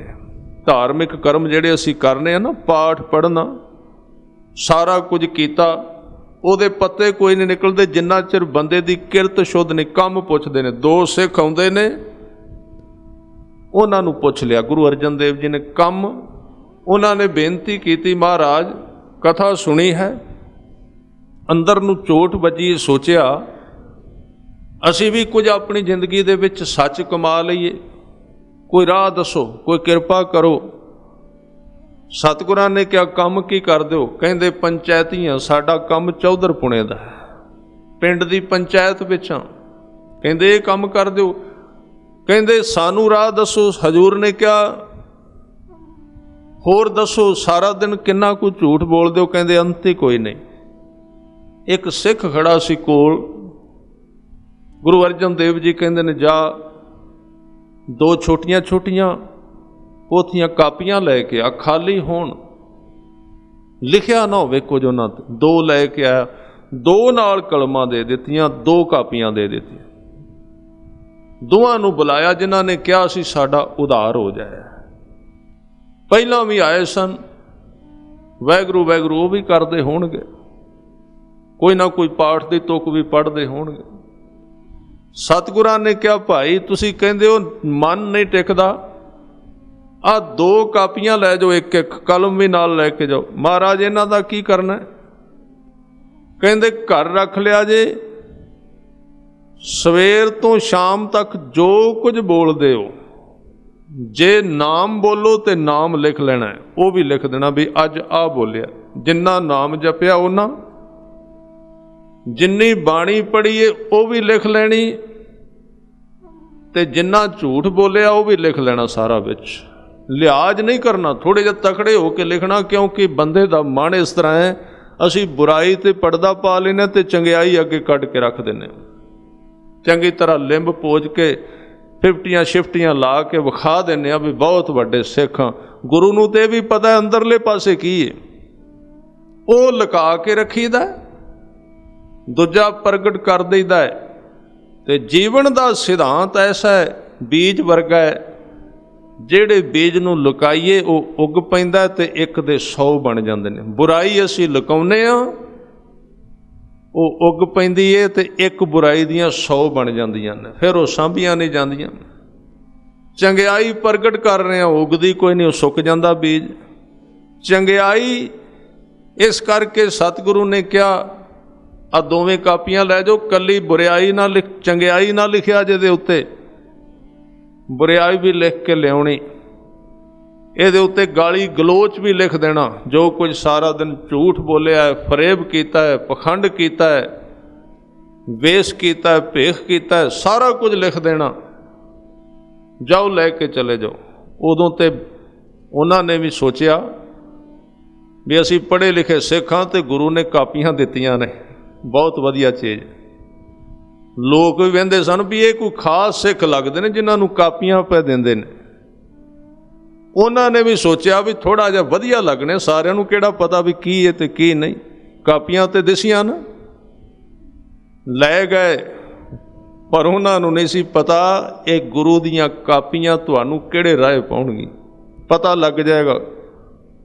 एक दिन गए ना, तो सतगुरां ने भी कहा सी भी सवेर तो शाम तक जो कुछ तुसी करना है वो लिखना है, तो रात नू पढ़ के सौना है। सवेर तो लगे गल्लां करन, लिखी गए। साध संगत कई पेज भरे गए। तुसी ख्याल करना, जे बाणी पढ़नी होवे ते बंदा 10 मिनटां थक जाएगा, तो सवेर तो शाम तक असी जिन्ना बोलने आ, एक राइटर कोल खड़ा कर लेना, उन्होंने कहना भी तेनू दिहाड़ी दे देंगा, सवेर तो शाम तक जिन्ना कुछ मैं बोलना लिखी जाई सारा कुछ। मेरे ख्याल विच एक दिन करके वेख लईए, एक बंदा दिहाड़ी ते ले आइए लिखण वाला भी सवेर तो शाम तक तू लिखना है जो कुछ मैं बोलना। मेरे ख्याल विच साध संगत इन्ना असीं बोल जावांगे भी 5 बाणियां नूं 5 वारी पढ़ सकने उन्ने टाइम विच। जे जपजी साहिब पढ़ना पए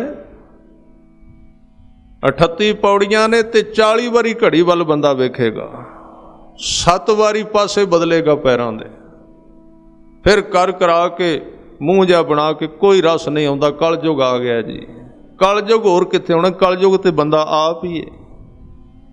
ਜਿਹੜਾ ਕੰਮ ਅਸੀਂ ना करना होवे वो कलयुग के गल विच फट्टी पा दी लिख के उन्हें करना है, जो खुद नहीं करना चाहता। ये भी एक बड़ा सोहना रिवाज है, जो असी बेईमानी करनी कलयुग के गल पा दिओ। बेचारा वो भी किते बह के बड़ा उन्हें भी किते अपील की होनी है हाई कोर्ट में, मेरी जान छड़ाओ मेरा गुनाह की। चलो मैं है तो सही कलयुग, पर जो कुछ बंदे ने गलत करना होंदा मेरे नाम ला देंदे ने। गलती आप करनी है, ना मेरा ला देना। इस तरह का साडा कम जदों सारा दिन गए ना, सवेर तो शाम तक लिखिया, तो दोवें भरा शाम नूं रात नूं कहिंदे भी गुरु अर्जन देव जी ने कहा सी रात नूं पढ़िया जे भी की बोलिया, ते जदों पढ़न लगे तो खत्म ही कोई ना होवे। 1.25 घंटा लग गया पढ़न लग्या। कहिंदे इन्ने चिर ते नाम जपिया हुंदा ते कई कुछ हो जाना सी। फिर जो कुछ उहदे विच बोलिया सी वो अति शर्मनाक शब्द, बड़े भैड़े सन। किसी नूं गालां कढ़ियां, किसी नूं झूठ, किसी नूं फरेब, बड़ा कुछ। जदों पढ़े ते रात नूं नींद ना आवे भी इन्ना गलत काम करने असीं, पता लग गया। इनू क्या बाबे फरीद ने, जे तू अकल लतीफ काले लिख ना लेख, आपनड़े गरीबान में सिर नीवा कर वेख। पेज लिखते गए। जिन्ने चिर नूं गुरु अर्जन देव जी ने कहा सी महीने बाद मैनू लिया के दिखाया जे, जदों साध संगत महीना होया ना तो बड़ा सारा ग्रंथ लिखिया गया एक बंदे का। दोवां दा आपो अपने बड़े बड़े ग्रंथ बन गए गालां दे। हुण अज गए लैके, अज पहली बारी गए जिवें गुरु कोल जाना चाहिए। किवें सिर झुकिया होया है, होर कोई दिसदा ही नहीं, बस अंदर कंबदा भी गुरु साहब की कहणगे। वो डायरी नाल जो महीना करके आए हैं, अंदर कंबदा है, अंदर डर है, भय है।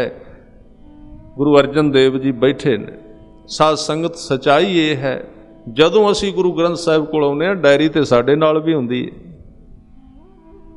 पर असी चिट्टियां कपड़ियां दे थल्ले लुको के लिआउंदे हां, दिसदी नहीं। डायरी साडे नाल सारियां नाल है। जो कुछ असी उत्थे वरत के आए हां 24 घंटियां विच, वो इत्थे नाल आया। चंगा माड़ा जे गुरु नूं दस दईए, ये भी एक सच्चाई है। दसीए तो मिट जाता, लुका के रखीए तो फिर नहीं। एक सज्जण आए, उन्हां दी आदत सी रोज़ मैं विदेश विच कथा करनी, ते कथा करदियां जदों अध कुछ चंगा मन टिकना ना संगत दा भी ते मेरा भी, उन्हां आके खड़े हो जाना गुरु ग्रंथ साहिब महाराज जी कृपा करनी। उच्ची उच्ची कथा दे विच 5 बाणियां पढ़ के आया, सुखमणी साहब भी पढ़िया है, ये भी कीता है, आ भी कीता है, सारियां नूं सुना के मैं सोचा भी हुण की कही। 5 बाणियां तो बिना होर जो किया वो भी दस सोची जरा, जो कुछ करके आया वो क्यों लुको के रखे। बंदा चंगियाई प्रगट करदा है, इसलिए सतगुरु ने अरदास का एक नियम रखिया, उन्होंने कहते गुप्त अरदास। अरदास जिहड़ी सिख ने करनी, एक तो पंथक है ना, वो प्रगट अरदास है सारियां दी इकट्ठी हो जाती। एक सिख दी निजी अरदास है। निजी अरदास दे विच गुरसिख उदन गुरु दे बहुत नेड़े चला जाता है, जिदन ये कहता सच्चे पातशाह सौदा ते 100 दा सी, मैं 125 दा बेचिया, धोखा दिता जे गाहक नूं। करे कोई गल नहीं, पाप करे, पाप करे ते आके कह दे मैं गलत वेखिया, मैं गलत सुनिया, मैं किसी बंदे दा काम बिगाड़ दिता, किसी बंदे कोलों दी गल कर काम बन रहा सी, ਜਿੱਦਣ ਇਹ ਅਰਦਾਸਾਂ ਆਉਣਗੀਆਂ ਅੰਦਰ ਦੀ ਸਫਾਈ ਹੋਣੀ ਸ਼ੁਰੂ ਹੋ ਜਾਏਗੀ। ਉਹ ਤੇ ਅਸੀਂ ਕੀਤੀ ਕਦੀ ਨਹੀਂ।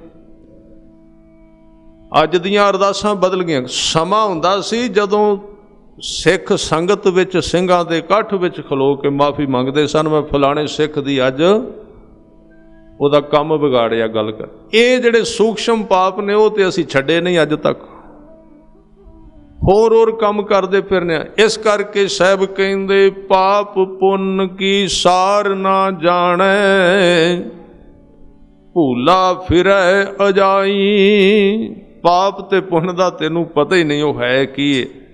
ਮੋਟੇ ਮੋਟੇ ਪਾਪ ਪੁੰਨ ਵਿੱਚ ਤੂੰ ਵਿਆਖਿਆ ਕਰੀ ਜਾਣਾ, ਉਹ ਕੁਝ ਅੰਦਰ ਵਰਤਦਾ ਹੈ। ਜਦੋਂ ਲੈ ਕੇ ਗਏ ਨਾ ਗੁਰੂ ਅਰਜਨ ਦੇਵ ਜੀ ਦੇ ਕੋਲ, ਤੇ ਸਤਿਗੁਰਾਂ ਨੇ ਵੇਖਿਆ ਦੋਵਾਂ ਦੀਆਂ ਕਾਪੀਆਂ ਭਰੀਆਂ ਹੋਈਆਂ ਨੇ, ਪੋਥੀਆਂ ਅੱਗੇ ਰੱਖ ਦਿੱਤੀਆਂ। ਹਜ਼ੂਰ ਕਹਿੰਦੇ ਇਹ ਕੀ ਹੈ? ਕਹਿੰਦੇ ਤੁਸੀਂ ਮਹਾਰਾਜ ਦਿੱਤਾ ਸੀ। ਇਹ ਕੀ ਹੈ? ਕਹਿੰਦੇ ਜੋ ਕੁਝ ਤੁਸੀਂ ਕਿਹਾ ਸੀ ਉਹ ਲਿਖਿਆ, ਜੋ ਕੁਝ ਅਸੀਂ ਕਰਦੇ ਹਾਂ। ਹਜ਼ੂਰ ਨੇ ਜਦੋਂ ਵੇਖਿਆ, ਰੱਬ ਅੱਗੇ ਅਰਦਾਸ ਕੀਤੀ ਕਿ ਹੇ ਰੱਬਾ, ਬੰਦਾ ਤੂੰ ਇਸ ਵਾਸਤੇ ਬਣਾਇਆ ਸੀ, ਇਹਨੇ ਲੇਖ ਲਿਖਣ ਵਾਸਤੇ, ਇਹਨਾਂ ਤੇ ਕਿਰਪਾ ਕਰ, ਜਗਤ ਜਲੰਦਾ ਰੱਖ ਲੈ, ਆਪਣੀ ਕਿਰਪਾ ਧਾਰ। ਸਤਿਗੁਰਾਂ ਨੇ ਵਾਪਸ ਉਹ ਦਿੱਤੀਆਂ ਤੇ ਹੋਰ ਦੇ ਦਿੱਤੀਆਂ ਨਵੀਆਂ। ਕਹਿੰਦੇ ਅਗਲੇ ਮਹੀਨੇ ਵੀ ਲਿਖ ਕੇ ਲਿਆਇਆ ਜੀ। ਅਗਲੇ ਮਹੀਨੇ ਫਿਰ ਲਿਆਏ, ਪਰ ਅਗਲੇ ਮਹੀਨੇ ਪੇਜ ਅੱਧੇ ਰਹਿ ਗਏ। ਬੁਰਿਆਈਆਂ ਘਟ ਗਈਆਂ, ਚੰਗਿਆਈਆਂ ਬਚ ਗਈਆਂ। ਸਹਿਜੇ ਸਹਿਜੇ ਆਏ ਮਹੀਨੇ ਲਿਖਦੇ ਰਹੇ ਤੇ ਪੇਜ ਜਿਹੜੇ ਸਨ ਛੋਟੇ ਹੁੰਦੇ ਗਏ, ਸ਼ਬਦ ਘਟਦੇ ਗਏ। ਗੁਰਮੁਖ ਦੀ ਜ਼ਿੰਦਗੀ ਸਭ ਤੋਂ ਪਹਿਲਾਂ ਗੁਰਮੁਖ ਥੋੜਾ ਬੋਲਣਾ, ਫਿਰ ਥੋੜਾ ਸੌਣਾ, ਥੋੜਾ ਖਾਣਾ। ਪੇਜ ਘਟਦੇ ਗਏ ਤੇ ਉਹ ਵੀ ਸ਼ੁੱਧ, ਉਹ ਵੀ ਸੱਚ ਨਾਲ ਭਰਪੂਰ ਹੁੰਦੇ ਰਹੇ। ਇੱਕ ਦਿਨ ਆਏ ਤੇ ਗੁਰੂ ਅਰਜਨ ਦੇਵ ਸੱਚੇ ਪਾਤਸ਼ਾਹ ਜੀ ਤਰੁੱਠ ਪਏ। ਜਦੋਂ ਪੇਜ ਖਾਲੀ ਸਨ, ਕਹਿਣ ਲੱਗੇ ਸਿੱਖੋ ਹੁਣ ਦੱਸੋ ਮਨ ਟਿਕਦਾ ਕਿ ਨਹੀਂ ਟਿਕਦਾ? ਸਵਾਲ ਨਹੀਂ ਕਰਦੇ। ਕਹਿੰਦੇ ਮਹਾਰਾਜ ਹੁਣ ਤਾਂ ਹਿੱਲਦਾ ਹੀ ਨਹੀਂ, ਆਪਣੇ ਆਪ ਟਿਕਿਆ ਰਹਿੰਦਾ। ਕਹਿੰਦੇ ਗੱਲ ਸਿਰਫ ਇੰਨੀ ਹੈ, ਬੰਦਾ ਆਪਣੇ ਆਪ ਨੂੰ ਬਦਲਣਾ ਨਹੀਂ ਚਾਹੁੰਦਾ, ਪ੍ਰਾਪਤੀ ਬੜੀ ਵੱਡੀ ਚਾਹੁੰਦਾ, ਬਦਲੀ ਨਹੀਂ ਕਰਨਾ ਚਾਹੁੰਦਾ। ਉਹਨਾਂ ਨੂੰ ਫਿਰ ਸਿੱਧੇ ਰਾਹ ਤੇ ਪਾਇਆ, ਸਿੱਧਾ ਜੀਵਨ ਦੱਸ ਦਿੱਤਾ। ਹੁਣ ਜਪੋ ਨਾਮ। ਇਹ ਹੈ ਗੁਰੂ ਦੇ ਦੋ ਸ਼ਬਦ, ਧਿਆਨ ਦਿਓ। ਇੱਕ ਗੁਰੂ ਕਾ ਬਚਨ, ਇੱਕ ਗੁਰੂ ਕਾ ਸ਼ਬਦ। ਖਿਆਲ ਕਰਨਾ, ਸ਼ਬਦ ਸਾਡੇ ਸਾਰਿਆਂ ਕੋਲ ਨੇ, ਬਚਨ ਅਸੀਂ ਵਿਰਲੇ ਹੀ ਪਾਲਦੇ ਹਾਂ। ਗੁਰੂ ਅਰਜਨ ਦੇਵ ਜੀ ਨੇ ਕਿਹਾ ਗੁਰ ਕਾ ਬਚਨ ਬਸੈ ਜੀ ਨਾਲੇ। ਬਚਨ ਹੋਰ ਚੀਜ਼ ਹੈ, ਸ਼ਬਦ ਹੋਰ ਚੀਜ਼ ਹੈ। ਖਿਆਲ ਰੱਖਣਾ। ਜਦੋਂ ਸਾਨੂੰ ਇਹਨਾਂ ਦੇ ਅੰਤਰ ਦਾ ਪਤਾ ਲੱਗ ਗਿਆ, ਸਾਨੂੰ ਆਪਣੀ ਡਿਊਟੀ ਦਾ ਵੀ ਪਤਾ ਲੱਗ ਜਾਏਗਾ, ਸਾਨੂੰ ਆਪਣੀ ਜ਼ਿੰਮੇਵਾਰੀ ਦਾ ਵੀ ਪਤਾ ਲੱਗ ਜਾਏਗਾ। ਵਚਨ ਹੈ, ਗੁਰੂ ਨੇ ਦੱਸਿਆ ਤੂੰ ਕਿੱਦਾਂ ਜਿਉਣਾ, ਕਿਵੇਂ ਤੂੰ ਵਰਤਣਾ ਹੈ, ਬਾਜ਼ਾਰ ਵਿੱਚ ਕੰਮ ਕਿਵੇਂ ਕਰਨਾ ਹੈ। ਇਹ ਨੇ ਗੁਰੂ ਕੇ ਬਚਨ। ਵਚਨ ਹੋਰ ਚੀਜ਼ ਹੈ। ਇਹ ਹੈ ਰਹਿਤ ਮਰਿਆਦਾ। ਵਚਨ ਨੇ ਤੂੰ ਵੇਖਣਾ ਕਿਵੇਂ ਵੇ, ਤੂੰ ਸੁਣਨਾ ਕੀ ਹੈ, ਤੂੰ ਖਾਣਾ ਕਿੰਨਾ ਕੁ ਹੈ, ਤੂੰ ਸੌਣਾ ਕਿੰਨਾ ਹੈ, ਉੱਠਣਾ ਕਦੋਂ ਹੈ, ਬੋਲਣਾ ਕਿਵੇਂ ਹੈ, ਸੋਚਣਾ ਕਿਵੇਂ ਹੈ, ਵਰਤਣਾ ਕਿਵੇਂ। ਇਹਨੂੰ ਕਹਿੰਦੇ ਗੁਰ ਕਾ ਬਚਨ ਬਸੈ ਜੀ ਨਾਲੇ। ਫਿਰ ਕੀ ਹੋਵੇਗਾ? ਫਿਰ ਸਾਹਿਬ ਕਹਿੰਦੇ ਜਲ ਨਹੀਂ ਡੂਬੈ ਤਸਕਰ ਨਹੀਂ ਲੇਵੈ, ਭਾਹੇ ਨ ਸਾਕੈ ਜਾਲੇ। ਹੁਣ ਇੱਥੇ ਖਿਆਲ ਕਰਨਾ, ਅਰਥ ਬੜੇ ਪਿਆਰੇ ਕੀਤੇ ਨੇ। ਕਹਿੰਦੇ ਉਸ ਬੰਦੇ ਨੂੰ ਪਾਣੀ ਨਹੀਂ ਡੋਬਦਾ, ਚੋਰ ਉਹਨੂੰ ਨਹੀਂ ਲੁੱਟਦੇ ਤੇ ਅੱਗ ਨਹੀਂ ਸਾੜਦੀ। ਇਹਦੇ ਅਰਥ ਸਮਝਣਾ।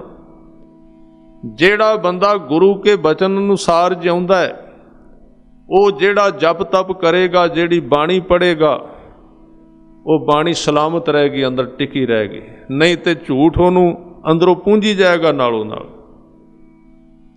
ਬਾਣੀ ਉੱਥੇ ਤਾਂ ਟਿਕੇਗੀ ਜੇ ਉਹ ਆਪਣੇ ਆਪ ਨੂੰ ਪਹਿਲਾਂ ਸੋਧੇਗਾ।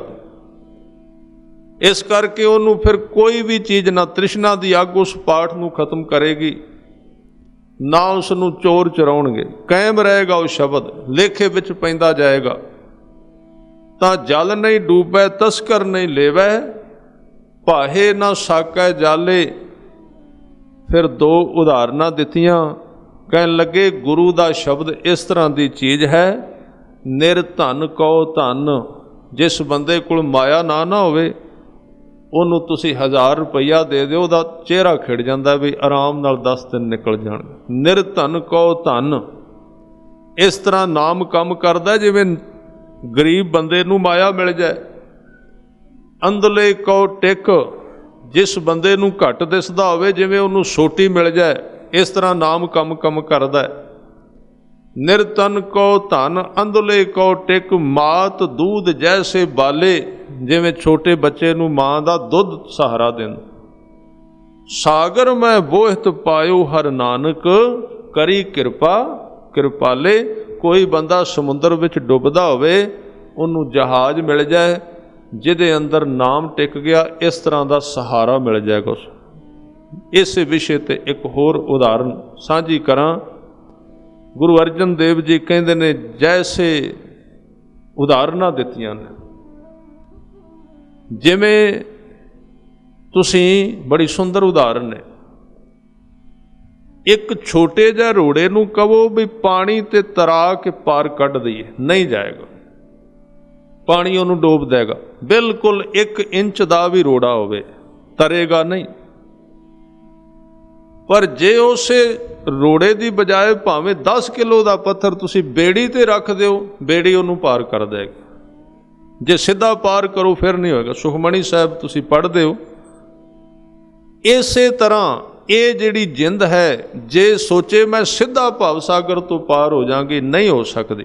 ਭਾਵੇਂ ਪਾਪ ਛੋਟੇ ਵੀ ਕੀਤੇ ਹੋਣ, ਜ਼ਿਆਦਾ ਪਾਪੀ ਵੀ ਨਾ ਹੋਵੇ, ਪਰ ਜੇ ਗੁਰੂ ਕੇ ਸ਼ਬਦ ਦੀ ਬੇੜੀ ਮਿਲ ਗਈ, ਫਿਰ ਸਤਿਗੁਰੂ ਗੁਰੂ ਅਰਜਨ ਦੇਵ ਜੀ ਕਹਿੰਦੇ ਜੀਵਨ ਭਾਵੇਂ ਭਾਰਾ ਵੀ ਹੋਵੇ ਤਾਂ ਵੀ ਪਾਰ ਲੰਘ ਜਾਂਦਾ। ਸਾਹਿਬ ਦੇ ਬਚਨ ਨੇ, ਜਿਉਂ ਪਖਾਣ ਨਾਵ ਚੜ੍ਹ ਤਰੈ। ਜਿਵੇਂ ਪਖਾਣ ਦੇ ਅਰਥ ਨੇ ਪੱਥਰ, ਨਾਵ ਦੇ ਉੱਤੇ, ਪਾਣੀ ਦੇ ਉੱਤੇ ਨਾਵ ਦੇ ਅਰਥ ਨੇ ਬੇੜੀ। ਹੁਣ ਇਹ ਉਚਾਰਨ ਨੇ ਖਿਆਲ ਰੱਖਣਾ। ਗੁਰੂ ਕਿਰਪਾ ਕਰੇ, ਪਿੱਛੇ ਇੱਥੇ ਸਮਾਗਮ ਵੀ ਹੋਇਆ, ਪਾਠ ਬੋਧ ਵੀ ਪਾਣੀ ਕੇ ਬਾਣੀ ਕਿਵੇਂ ਉਚਾਰਨੀ। ਹੁਣ ਇੱਥੇ ਨਾਵ ਨੂੰ ਜੇ ਨਾਮ ਪੜਾਂਗੇ ਨਾ, ਇਹਦੇ ਅਰਥ ਨਾਮ ਹੋ ਜਾਣਗੇ। ਇੱਥੇ ਨਾਵ ਦਾ ਅਰਥ ਹੈ ਬੇੜੀ। ਜਿਉਂ ਪਖਾਣ ਨਾਵ ਚੜ੍ਹ ਤਰੈ, ਪ੍ਰਾਣੀ ਗੁਰ ਚਰਨ ਲਗਤ ਨਿਸਤਰੈ। ਜਿਉਂ ਅੰਧਕਾਰ ਦੀਪਕ ਪ੍ਰਗਾਸ਼। ਬੰਦੇ ਦੀਆਂ ਅੱਖਾਂ ਤੇ ਹੈਣ, ਦੀਵਾ ਕੋਈ ਨਹੀਂ। ਅਸੀਂ ਕਈ ਵਾਰੀ ਕਹਿੰਦੇ ਹਾਂ ਗਿਆਨ ਸਾਨੂੰ ਸਾਰਾ ਆਉਂਦਾ ਹੈ, ਮੀਟ ਆਂਡਾ ਅਸੀਂ ਨਹੀਂ ਖਾਂਦੇ, ਸ਼ਰਾਬ ਅਸੀਂ ਨਹੀਂ ਪੀਂਦੇ, ਝੂਠ ਨਹੀਂ ਬੋਲੀਦਾ। ਦੱਸੋ ਹੋਰ ਕੀ ਲੋੜ ਪੈ ਗਈ ਗੁਰੂ ਵਾਲਾ ਬਣਨ ਦੀ? ਕੀ ਲੋੜ ਪੈ ਗਈ? ਗੁਰੂ ਅਰਜਨ ਦੇਵ ਜੀ ਕਹਿੰਦੇ ਨੇ, ਤੁਸੀਂ ਕਦੀ ਖਿਆਲ ਕਰਨਾ, ਅੱਧੀ ਰਾਤ ਡਰਾਈਵਰ ਵੀ ਬੜਾ ਸਿਆਣਾ ਹੈ, ਬੜਾ ਪਰਫੈਕਟ, 20 ਸਾਲ ਤੋਂ ਗੱਡੀ ਚਲਾਉਂਦਾ ਹੈ, ਅੱਖਾਂ ਉਹਦੀਆਂ ਠੀਕ ਨੇ, ਗੱਡੀ ਠੀਕ ਹੈ ਬਿਲਕੁਲ, ਤੁਰਿਆ, ਕਿਸੇ ਕਾਰਨ ਲਾਈਟ ਖਰਾਬ ਹੋ ਗਈ, ਲਾਈਟ ਖਰਾਬ ਹੋ ਗਈ। ਡਰਾਈਵਰ ਨੂੰ ਕਹੋ ਵੀ ਤੂੰ ਬੜਾ ਸਿਆਣਾ, ਚਲਾ ਗੱਡੀ ਹੁਣ। ਉਹ ਕਹੇਗਾ ਸਿਆਣਪ ਇੱਥੇ ਕੀ ਕਰਦੀ, ਚਾਂਦਣੀ ਕੋਈ ਨਹੀਂ, ਲਾਈਟ ਨਹੀਂ, ਕਿਵੇਂ ਚਲਾਵਾਂ ਇਸ ਨੂੰ? ਗੱਡੀ ਚਲਾਉਣ ਦੀ ਅੰਦਰ ਯੋਗਤਾ ਵੀ ਹੈ, ਅੱਖਾਂ ਵੀ ਨੇ ਡਰਾਈਵਰ ਦੀਆਂ, ਗੱਡੀ ਵੀ ਤੁਰਦੀ ਏ, ਚਾਨਣ ਨਹੀਂ, ਜਵਾਬ ਦੇ ਦੇਗਾ, ਖੜਾ ਹੋ ਜਾਏਗਾ। ਕਹਿੰਦੇ ਲਾਈਟ ਚਾਹੀਦੀ। ਗੁਰੂ ਸਾਹਿਬ ਕਹਿੰਦੇ ਨੇ, ਗੁਰੂ ਦੇ ਸ਼ਬਦ ਤੋਂ ਬਿਨਾਂ ਬੰਦਾ ਧਰਮ ਦੇ ਖੇਤਰ ਵਿੱਚ ਕਿੰਨਾ ਵੀ ਸਿਆਣਾ ਕਿਉਂ ਨਾ ਹੋਵੇ, ਕਿੰਨਾ ਵੀ ਸਿਆਣਾ ਹੋਵੇ। ਇਸ ਤਰ੍ਹਾਂ ਹੈ ਜਿਵੇਂ ਅੱਧੀ ਰਾਤ ਲਾਈਟ ਤੋਂ ਬਿਨਾਂ ਬੰਦਾ ਨਹੀਂ। ਜਿਉਂ ਅੰਧਕਾਰ ਦੀਪਕ ਪ੍ਰਗਾਸ਼, ਗੁਰਦਰਸ਼ਨ ਦੇਖ ਮਨ ਹੋਏ ਵਿਗਾਸ। ਇਹ ਉਦਾਹਰਨਾਂ ਦਿੱਤੀਆਂ ਨੇ, ਗੁਰੂ ਦੀ ਗੱਲ ਕੀਤੀ ਸੱਚੇ ਪਾਤਸ਼ਾਹ ਜੀ। ਤਾਂ ਇਸ ਤਰ੍ਹਾਂ ਦੀਆਂ ਉਦਾਹਰਨਾਂ ਹੋਰ ਵੀ ਬੜੀਆਂ ਨੇ। ਆਪਾਂ ਆਉਣ ਵਾਲੇ ਦਿਨਾਂ ਵਿੱਚ ਵਿਚਾਰਾਂਗੇ ਕਿ ਗੁਰੂ ਦਾ ਸਹਾਰਾ ਕਿਵੇਂ ਦਾ ਬੰਦੇ ਨੂੰ। ਮੈਂ ਕੱਲ੍ਹ ਜਿਹੜੀ ਬੇਨਤੀ ਉਹ ਕਿਤੇ ਵਿੱਚ ਨਾ ਰਹਿ ਜਾਏ ਇਸ ਪ੍ਰਸੰਗ ਵਿੱਚ, ਕਿਉਂਕਿ ਲੜੀ ਫਿਰ ਸੁਣਨ ਨੂੰ ਚੱਲੇਗੀ। ਤਾਂ ਗੱਲ ਕਰ ਰਿਹਾ ਸੀ, ਪ੍ਰਿਥੀ ਚੰਦ ਹੋਰਾਂ ਨੇ ਵੀ ਸੇਵਾ ਬੜੀ ਕੀਤੀ, ध्यान दिओ। बड़ी सेवा की उन्होंने भी, गुरता गद्दी प्राप्त नहीं हुई। इस तरह पिछले गुरुआं ने सेवा की तो प्राप्ति हो गई। जदों समा आया ना गुरु अमरदास पातशाह जी का,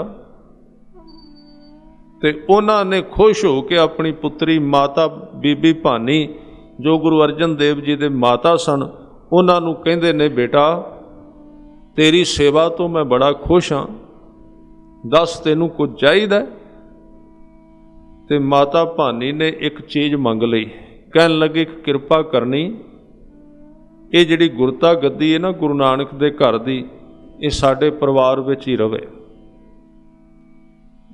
ये जिहड़े शब्द ने ना जिन्हां नूं बाहरों वेखांगे तो इंज लगेगा भी सेवा तां कीती भी गद्दी चाहीदी सी, जद कि गुरु नानक दे घर विच गद्दी उन्हां नूं मिली है जिन्हां ने चाहत तो बिना सेवा कीती।